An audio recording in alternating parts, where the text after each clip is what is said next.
Hello and welcome to Law and Order SVU here on FANVERSATION. I am Yael Tygiel. That's Taylor Gates. Hello, Taylor Gates. Hello. Hello. This is season 26, episode 9, First Light. Before we jump into whatever the fuck that means, let me please give you information. Please, I give you. Okay, so I don't know what's happening in my brain. Sorry. If you are in a situation where you need help, please reach out to RAINN. Their number is 1-800-656-4673. 1-800-656-4673. Taylor, what does that spell? It spells hope. It does spell hope. So please reach out to RAINN if you need some hope. If this is your first time checking out the SVU podcast, what a fun choice you've made. Welcome. What is a good choice? What would you say is a good episode to start this with? I have no idea. I just find it you odd. say that, but I'm like, but what would you recommend? I have no recommendation. I just find it odd that you would start in the middle of a season, in the middle of 26 seasons. Sure, you know? And not even a particularly special episode, I wouldn't say either. I mean, maybe you think we're going to give you information, and we are, but maybe you don't know that we're also going to say some pretty offensive stuff, probably. Consider this your content warning. SVU deals with serious issues. This episode is absolutely ripped from the headlines, and we will talk about that. But as they handle that with grace as best they can, we handle it with humor as worse we can. So true. So consider this your content warning. Thank you to everyone who's live in our chat today. We're back at our regular time. If you missed it, we caught up on this season. We did one episode a day for a week to catch up. Well, the 8 days of SVU or something that we something like that. So but now we're back. Advent calendar that you just is more cursed than the other because we get increasingly tired as the week goes on. And I'm sick the whole time, so it's really a fun time, and I really recommend tuning in. It was great. I'm glad we did it. I'm glad we did it. We have people live in our chat. Alexa's here, Deanna is here, Doreen is here. Hello, welcome. If you are live watching us on YouTube, there is a chat over there. I think that's where it is. I'm guessing. Where you can chat with us and tell us your thoughts about season 26, episode 9, First Light. Before I give you the quick cap, Taylor, can you explain this title? No. Great. Okay. Chat, if you can figure, we'll take whatever. Really? We're like Twitch streaming there for a second. Hey, chat. Like, that's how hey, Gen, like, what is it? Gen Alpha talks. Like, they literally say, hey, chat, like when they're talking to human beings in real life. See. So I'm young and hip. Yeah. Whatever. If you're in the chat, tell us your theories as to why it's called First Light. Because usually I feel like I can make up some bullshit that like half makes sense. I got nothing on this one. Yeah. Okay. Doreen in the chat. Coming in strong. No connection to the title at all. No clue. Correct. Agreed. Here is the quick cap for this episode. An abhorrent web of lies and betrayal is uncovered when a woman is confronted with a video of a night she can't remember. Carisi struggles to move on from his ordeal when the suspect changes his plea. Should we deal with that? Let's deal with that real quick. Sure. Okay. Carisi struggles when the bodega goes from service to self-serve on his coffee. Real for that. He is real for that. Because if I'm getting coffee, I want them to like do it for I don't want a little cup. Like he did make a point with that. But he was really shitty about it. That and I have to say, I loved whoever was the actor who played the new bodega guy. He was like his facial expression, I am obsessed with it, I have to say. Let's see if I can find his I'm gonna guess that he is Sam. Because that is well, Sam, I love that. The actor's name is Ryan Bronston. Bronston? He was serving so much attitude, as he should, because Grease was rude as fuck to him, but I thought he did so much with so little. This is his only credit. Oh god, you're gonna be a star. I'm calling it now. Everyone keep an eye out for Ryan Bronston. I loved him. Amazing. I think it was just so funny that he like he was like, I'll go somewhere else for my coffee. Look, I get it. If the coffee is already like setting in one of those things, it's cold. Like I get that. I understand that you don't want that cold coffee. But I don't believe that the coffee that the bodega would have given you would have been any better. Okay, my thing is, and of course he's projecting and whatever, find different reasons, but like the fact that someone was murdered in front of you and raped in front of you in that place isn't where you drew the line. It's the new coffee. Thank you. Okay, like clearly, obviously, I know symbolism. I have a degree in this shit. So I know that clearly he's using that as an excuse and he's very disturbed in other ways. However, it is very silly just to see it play out like it did. And honestly, the whole way that this entire storyline played out, because at the end he's suddenly fine because his kids are playing a claw game. Like nothing that happened related back to that, which is fine because I don't want that storyline. But it was a very bizarre way to deal with it. I don't really feel like we dealt with it at all. We just kind of like painted by the numbers, you know? Oh, I agree wholeheartedly. My notes, my notes are like, what is his issue? Because Deontay changing his plea, sir, you advised him, right? Like him now being like, I actually want to take a plea. I want to deal because it was self-defense, because whatever. You advised him. He's doing the best with what he can do. And Carisi's dealing with it. And Benson's pep talk, I'm putting that in air quotes. I was very annoyed with wake up, Carisi, come back, because those words sound a lot like get over it. Yeah, like I still think that she needs to be pushing therapy on this man. Yes. Not just like, hey, like, bro. However, it was pretty irresponsible to be taking on a case that you are clearly not mentally qualified to take on right now. I would be pissed if I was her too. What's her name? Catherine. I'd be pissed. Yes. What are you doing? I agree with you.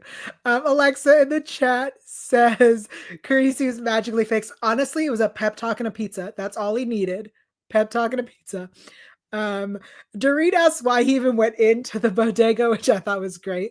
I honestly agree. I think like Benson's wake up, come back, get over it message is not something we should be. That's not right, right? Get over it is not the right move. That said, Carisi's like whatever his problem is not interesting. Yeah, exactly. It's just not.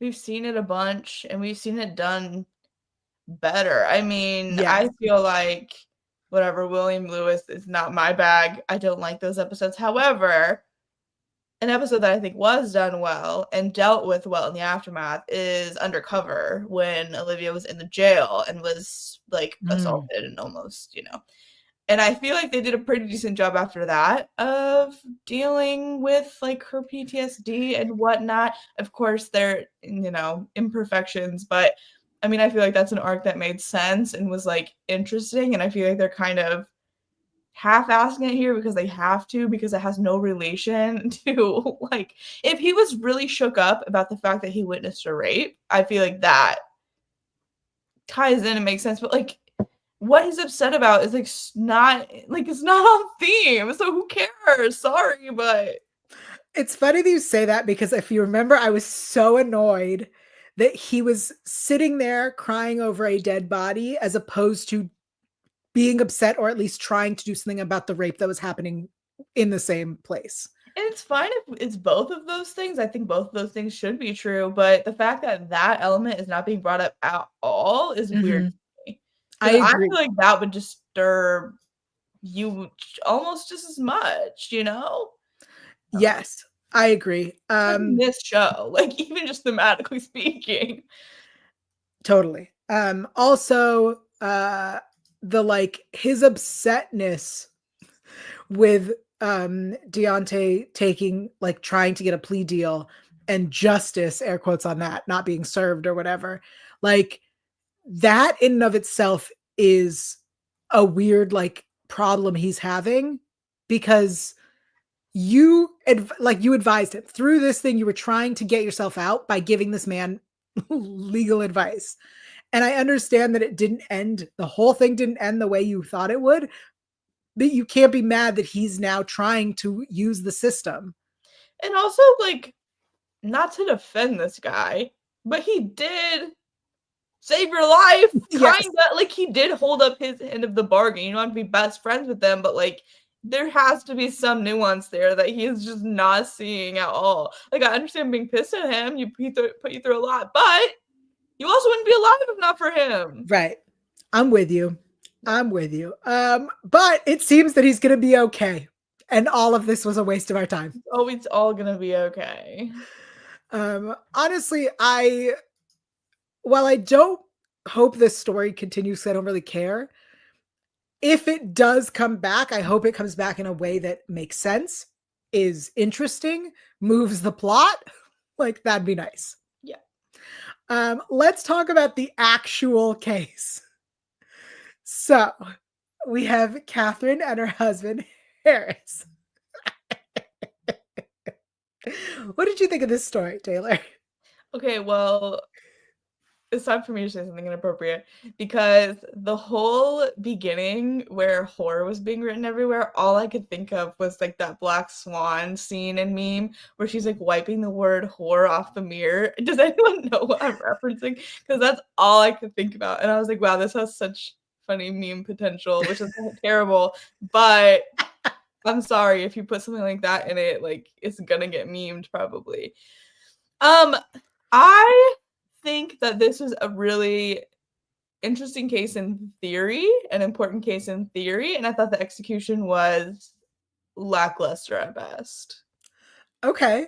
Um, I understand that wholeheartedly. I think I don't know if I was having trouble focusing when I watched it yesterday.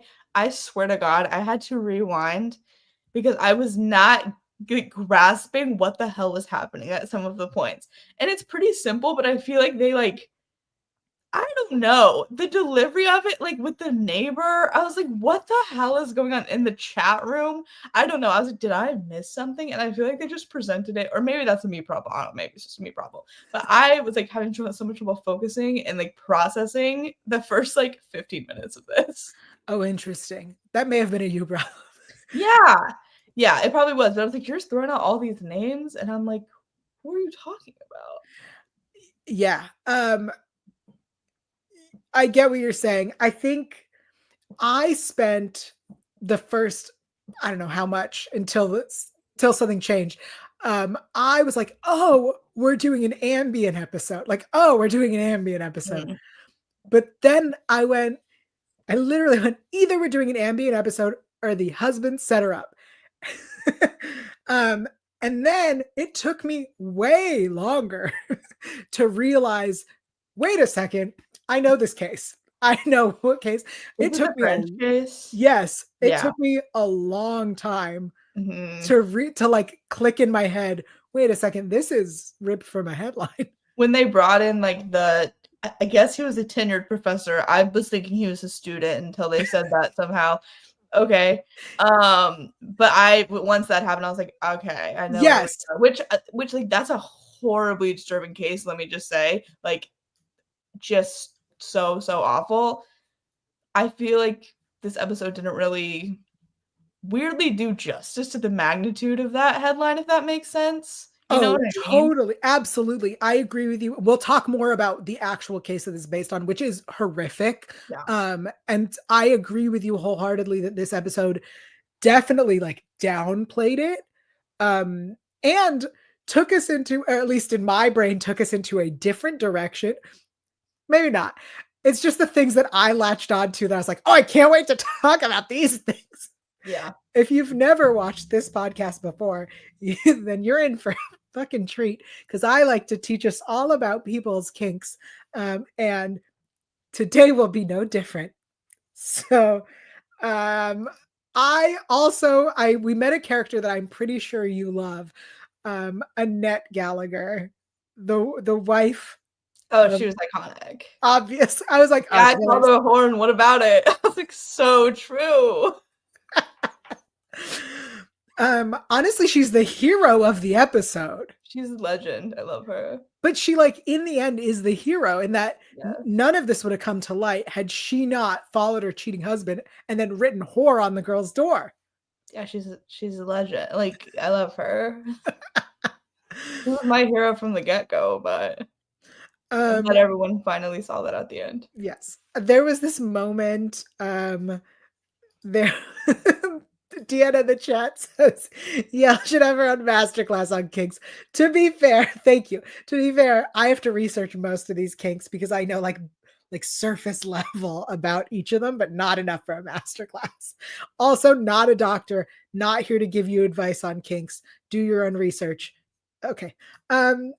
There was a moment in this episode that I felt like Ice-T, the actor, read his script and went, why are we doing this episode? She cheated on him and is lying about it. What's happening? And the writers went, ooh, write that down, write that down. Yeah, literally, that was like so out of pocket. And they came up with, no mystery to me, his wife cheated and got caught, and now she's lying about it.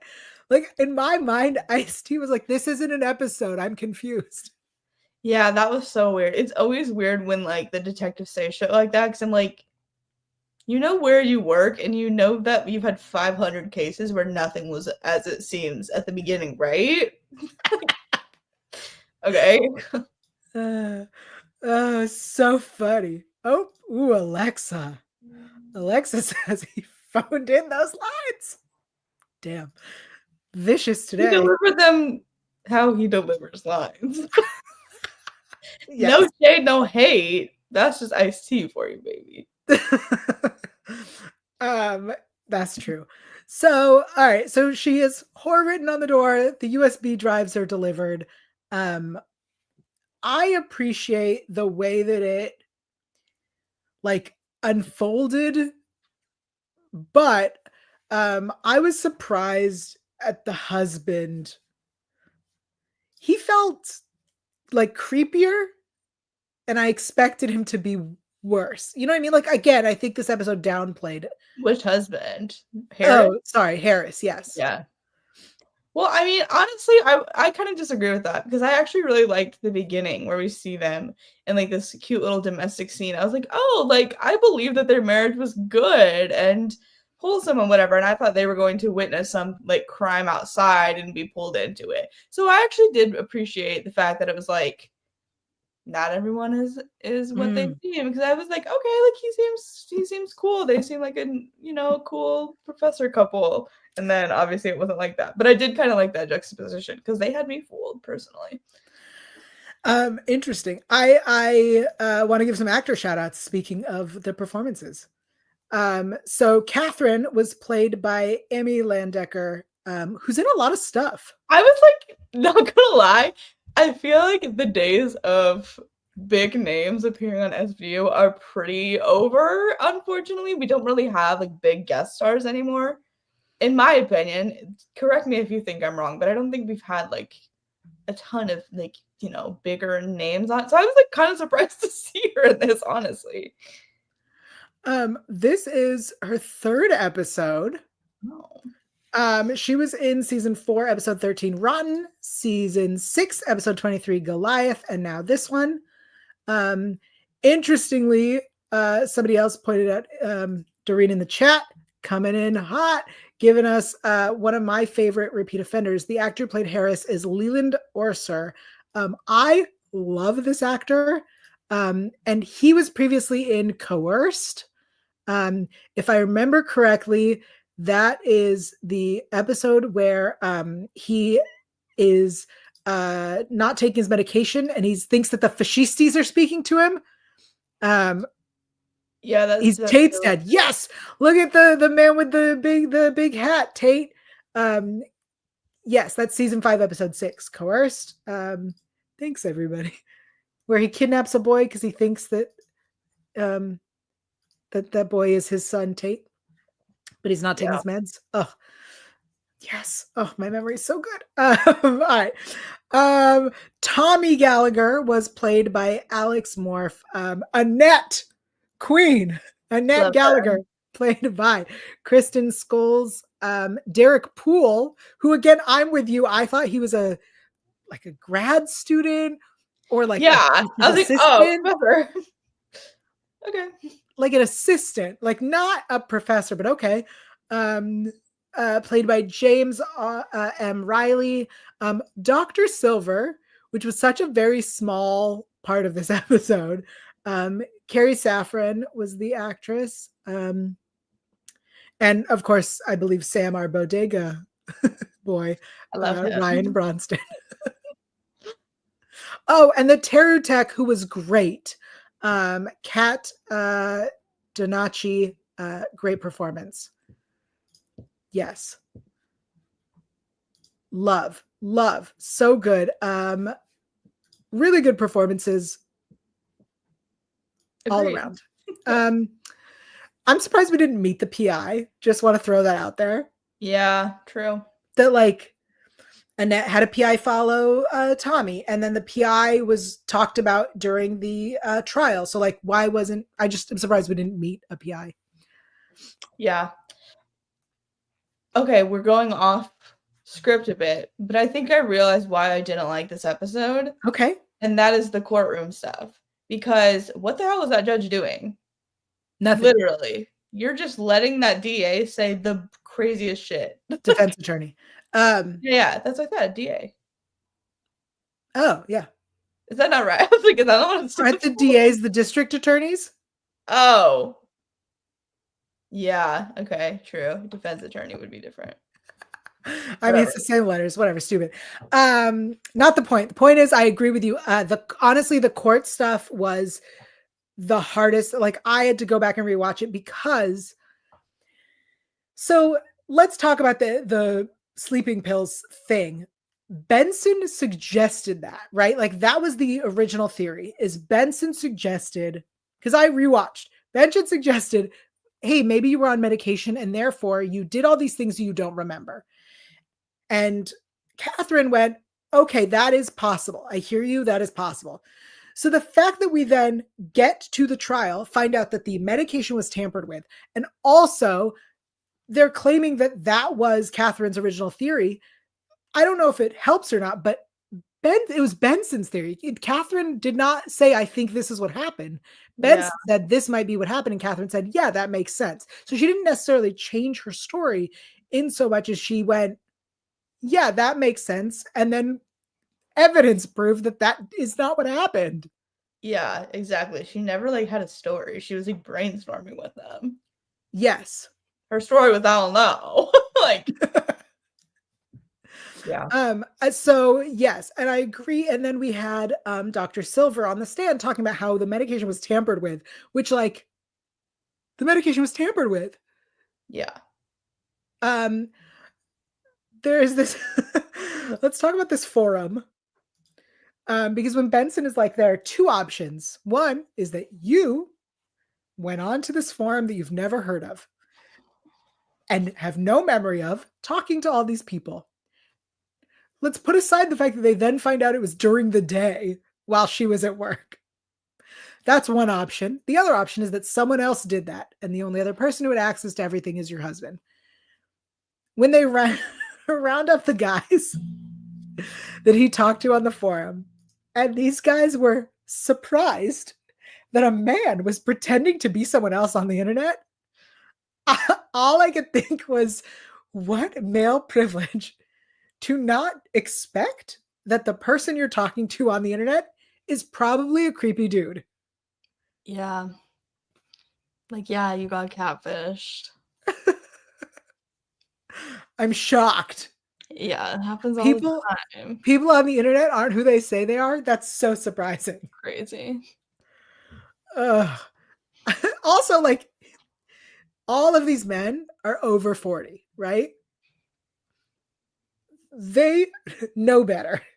They're of the time when you don't meet strangers from the internet. Okay, you say that though, but like, who is the biggest victims of AI right now? Old people. Those are people who don't know how technology works. That's different. It's That's much still older. the like believing that things are real on the internet. Older You're right. people are having that problem right now. You're right. You're right. My mistake. My mistake. It's Uh, crazy. It's bad. It's dystopian, frankly. oh my god, my notes when Derek Poole, the apparent teacher, Yeah. when he says, am I in legal trouble? They're like, you're talking to cops. Call a fucking lawyer, dude. Call a lawyer. Don't. She's like, do you mind if I record this? Call a lawyer. No, you can't record this. Ugh, idiot. And he's supposed to be a tenured professor. He's No. 12. I'm with you on the trial stuff. It was very confusing. And then the like defense attorney's attack. I was like, what is your point? Like, what is the point that she was trying to make? It was just like so like, yes, I know they're making the point that people aren't believed and like using kinks against people, obviously, but it was just like so overt and constant. And the judge was just like, yeah, I'll allow it. It was just crazy to me. I was like, this is a circus. Like, get your monkeys in order right now. I felt like when she asked the important questions, she says a lot of sexual fantasy is up for interpretation. Did you set up rules or safe words? I'm like, I feel like you're undercutting your own argument there, right? Yeah. Like, no, we didn't set up rules and safe words. Therefore, none of this was okay. Yeah. Yeah. All right. And then Carisi has his breakdown. Okay. And then he speaks to Annette, who is the MVP of the episode. Yeah. Yep. There was a lot that I liked and a lot that I didn't in this episode. So, better than most this season. Yeah, I just thought it was like, I don't know. It's such a fascinating, twisted case, and it was like done so blandly. You know what I mean? Like, I don't know. I feel like they could have just with a few tweaks made it feel like this like big twist or something. And I was just like, yeah, and it's all kind of making sense and following the order. Yeah, I feel like the entire trial, because it was so convoluted, it felt like we were trying to get to a point where Catherine says, her big speech, just to like represent the case that it's inspired by. Mm. And it felt like we didn't get there. Right. Yeah, that makes sense. That I agree with that. There's no like big therapeutic, like powerful moment. Instead, it was like a bunch of people being like, she took her power back. And it's like, I don't know that I like she had a little one that was like good, but I feel like it needed to hit harder than it did to make a better point. I agree. Let's talk about best lines because we still have so much, like we have so much to talk about, guys. You don't even know. Best lines. Okay, I have a few. Do you want me to go first or do you want to go first? For it. Okay. Does the word whore ring a bell? Yeah, I had that one too. That's just such a good line. Just incredible. We are looking at the world's saddest book on how to keep a marriage together. Because, oh my God, the entire website, and I love Rollins, but why was she brought in?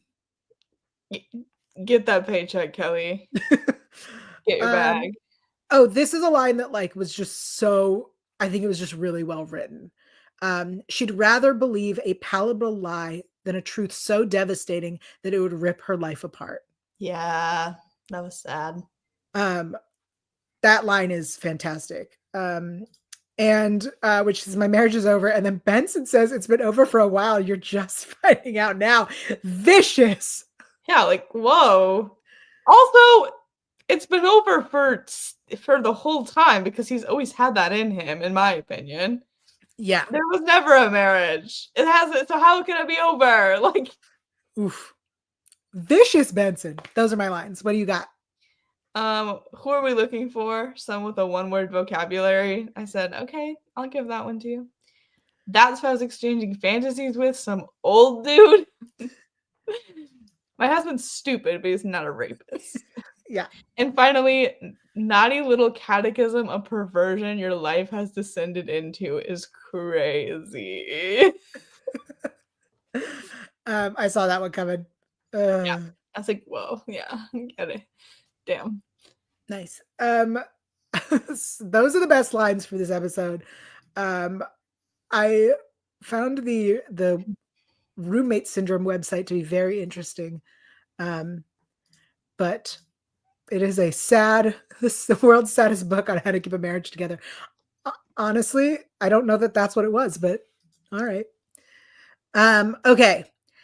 This episode was ripped from the headlines. If you missed this case, you have not been checking the news. But so this is a case that happened in France. A woman, Giselle, I'm butchering it because she's French. Pellicot is how I'm going to pronounce it. She was drugged by her husband on numerous occasions over 9 years. Her husband invited 72 men contacted through a website to rape her while she was unconscious. Ugh. 72. Well, this one was like, this one got me a lot. Yeah.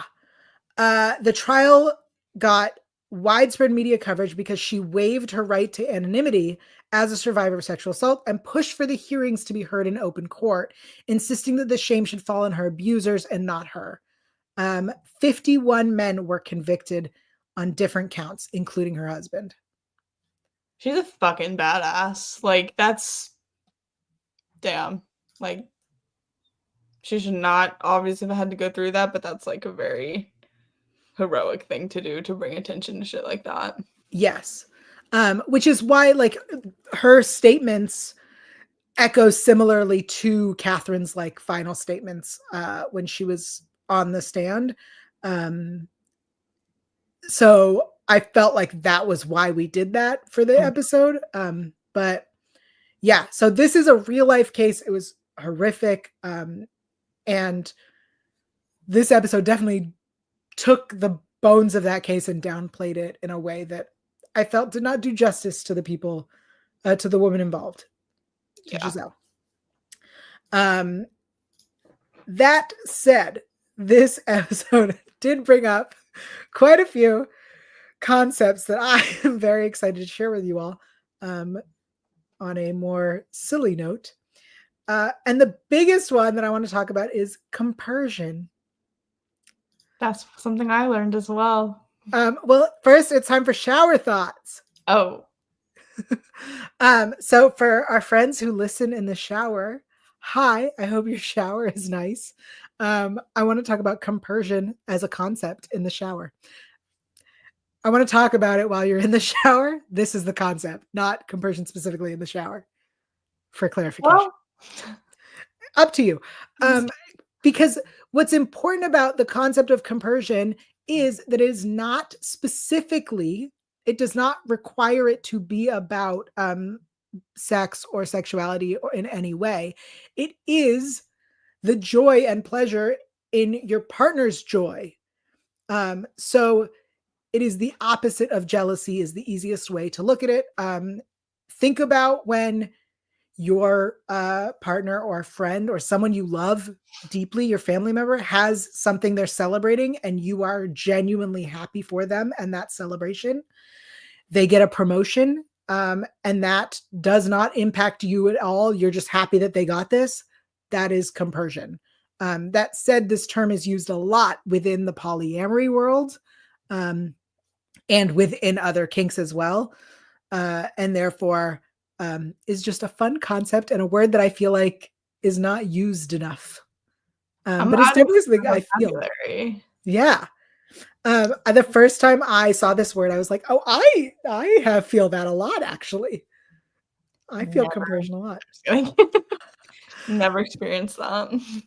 But while I was doing my research on this term, I saw that people were saying it's not like a goal, or it is not, a constant state. It is something that you may come and go, right? Like sometimes you feel jealous, sometimes you don't. And therefore, like, there's no right or wrong in it, if that makes sense. Yeah. But this episode also, because of the way this all played out, it made me think of a couple other kinks that I wanted to share with everybody. So Taylor, are you familiar with cuckolding? Yes, because of the movie Crazy Stupid Love. Oh yeah. So there, for those who don't know, cuckolding is when usually it is an old-timey word that has now been like reused and adopted, but in the like kink sense, it's usually when a man watches his wife have sex with someone else, and it is in a way to degrade him, and that is what he likes. This episode had something that is referred to as hot wifing, which is where a man likes to see other men have sex with his wife, because it makes him feel better because, like, look how hot my wife is. Everybody wants her. And that makes sense. Yeah, when the first watch of this episode, I was like, oh, is that what's happening here? I'm not sure. And then on second watch, the entire first scene when they're walking out of the house and they see the word whore on the door, and he's talking about like, he was flirting with you. This guy thinks you're hot. All these guys are looking at you, blah, blah, blah. I was like, oh, he's really into hot wifing. Like that's totally his thing. He feels like a bigger man because he sees all these guys want his wife. And so I was like, I cannot wait to tell everybody all about hot wifing. Yeah, I like that. And in that like horrible way like this. I'm like, yeah, honestly, you should feel happy that you pulled this hot woman. Totally. You should feel good. You shouldn't be jealous, whatever. You should feel good about it. Absolutely. I think that's a healthy mindset when not taken to these. Right. I think that's one of the things I've realized is that I sit here and I go on all these spouts and tangents and soapboxes about kinks that are, relevant to the case or the episode, or something happens in the episode that makes me think about it. But like, to be clear, what happened in this episode is not a good example, is not positive, because as even the defense attorney points out, when exploring kinks, you want to discuss that with your partner. You need to set boundaries and rules and limits and safe words. And what happened in this episode is 100% not that. Yeah. And those have been our shower thoughts. Yes. All right, now I'm ready for what did you learn? What did you learn? Okay, well, I feel like I kind of knew this was a thing, but getting like a phrase for it was really interesting. Like the authorship attribution specialist, I thought was really fascinating because we've heard of like the handwriting specialist, obviously, which compares like if the handwriting looks the same, if they write the same way. But the fact that they're comparing like syntax and grammar and punctuation, like as a writer and as someone who is concerned with AI, I think this is really fascinating. And I'm wondering if this will like come into play at all with the like AI of it all that's like really on the rise, because I feel like obviously I write a lot as a writer and I definitely have patterns and I use M-dashes constantly in certain punctuation and syntax. And so I totally feel like there is an inherent style of people that's really hard to copy even if you study it a lot. And so the fact there's like this whole thing for it of the authorship attribution specialist, I found really, really interesting. And I wish that we could have learned more about that. Yeah. Yeah. Oh my God, totally. It was like such a like small moment that should have been much bigger or come into play, hopefully in a future episode. Yeah, I thought that was so cool, and I Yep. really want to learn. I might probably research a bit more about it because I found it really interesting. Amazing. I learned, I'm going to take us somewhere not as cool. Curry's back to baking. Yay! I was so happy to see that she baked again. We love that. Yeah. Oh man. Yes. Those are things we learned. What a fun discussion today. Yeah. I love that we have so many people in our chat talking about so many great things. We still back to the question I posed at the beginning, what is first light and what does that have to do with anything? There was Alexa said maybe when the wife figured out her marriage was over, first light. Interesting. That's a good guess. Yeah. I think stop choking. I think that's it. But thank you so much to everyone who's live in our chat today. Doreen and Alexa and Deanna. And I saw ooh, there was more. Adriana made it. Hello. Loved having you here. Yeah, I love when we have people live in our chat. There are no new reviews on iTunes, which is such a bummer. I will say I love that we do this show and we will continue to do it because it makes us happy. And that's why we're doing it. So wait a second. Pause. Alexa, are you telling me that Adriana is your sister? Oh my god. Is that what's happening? Do we have sisters in the chat? That'd be so cute. Oh my goodness. That's very exciting. Or are you saying that your sister left us a comment on both? Yes. Is this the sister who left us the comment on iTunes? Because that's very exciting. But we love iTunes ratings and reviews. Again, if you like us, 5 stars. If you don't like us, 4 stars. The other stars do not work. So weird. I don't know why. I don't know why. Family is in the chat. Oh, Adriana is the big sister introduced her to the show. Amazing. That's so cute. Amazing. Thank you to everyone who is live in our chat. Thank you to people who still listen to us on podcast platforms. You can see us here on YouTube or listen to us on iTunes and Spotify. On Spotify, you can see us as well because I upload the video now. So is that all I need to tell everybody until I tell them where to find you? Taylor, am I forgetting stuff? I feel like we haven't done this. I think that's it.